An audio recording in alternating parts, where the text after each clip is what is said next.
शंकर जी के वट वृक्ष को देखा। उसने चारों ओर अपनी अविचल छाया फैला रखी थी। वो पेड़ जो बड़का पेड़ था वो 100 योजन ऊंचा था और उसकी शाखाएं 75 योजन तक फैली हुई थी। उस पर कोई घोंसला नहीं था और गर्मी का ताप तो उसे सदा दूर ही रहता था। वो बड़े पुण्य आत्मा पुरुषों को ही उसका दर्शन हो सकता था। वो परम रमणीय और अत्यंत पावन है। वो दिव्य पेड़ भगवान शंभु का योग स्थल है। योगियों को द्वारा सेव्य और परम उत्तम है। ज्ञानियों के आश्चर्यभूत उस महायोग में विष्णु आदि सारे देवताओं ने भगवान शंकर को देखा। तो मेरे पुत्र महासिद्ध सनकादि जो सदा शिव भक्ति में त्यार रहने वाले और शांत हैं, बड़ी प्रसन्नता के साथ उनकी सेवा में बैठे थे। भगवान शिव का श्री विग्रह परम शांत दिखाई देता था। उनके सखा कुबेर गुम होके और राक्षसों के स्वामी हैं। अपने सेवक गणों तथा कुटुंबी जनों के साथ सदा विशेष रूप से उनकी सेवा किया करते हैं।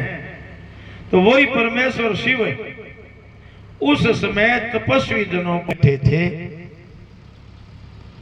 तो भस्म आदि से उनके अंगों की बड़ी शोभा हो रही थी। भगवान शिव अपने वत्सल स्वभाव के कारण सारे संसार के सोदर थे।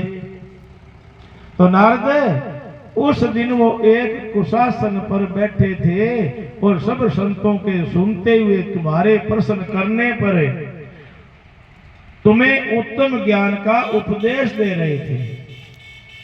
वो बायां चरण अपनी दाई जांग पर और बायां हाथ बाएं घुटने पर रखे, कलाई में रुद्राक्ष की माला डाले सुंदर तर्क मुद्रा से विराजमान थे। तो इस रूप में भगवान शिव का दर्शन करके उस समय विष्णु आदि सारे देवताओं ने दोनों हाथ जोड़कर और मस्तक झुकाकर तुरंत उनके चरणों में प्रणाम किया और मेरे साथ भगवान विष्णु को आया देखकर सतपुरुषों के आश्रयदाता भगवान रुद्र उठकर खड़े हो गए और उन्होंने सिर झुकाकर उन्हें प्रणाम भी किया। फिर विष्णु आदि सब देवताओं ने जब भगवान शिव को प्रणाम कर लिया तब उन्होंने मुझे नमस्कार किया।